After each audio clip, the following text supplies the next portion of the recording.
आज या ठिकाणी होत आहे।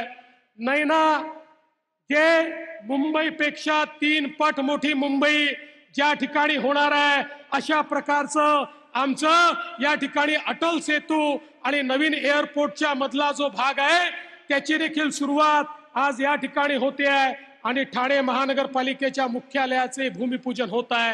आणि हे सगळं करण्याकरता 21व्या शतकाचा वेध घेणारे आणि छत्रपती शिवरायांना आपला आदर्श मानून या ठिकाणी राज्य कारभार करणारे माननीय मोदीजी आलेले आहेत। त्यांचं मी मनपूर्वक स्वागत करतो। जाता जाता एकच गोष्ट सांगतो, आज राहुल गांधी कोल्हापूरला आले होते, त्यांना देखील छत्रपती शिवरायांची आठवण आली।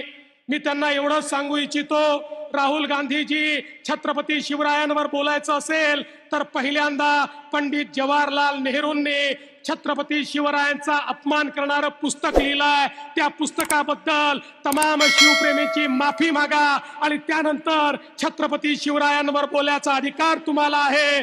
अरे मोदीजींनी तर आपल्या कारकिर्दीची सुरुवात ही छत्रपती शिवरायांचं नमन करून केलेली आहे।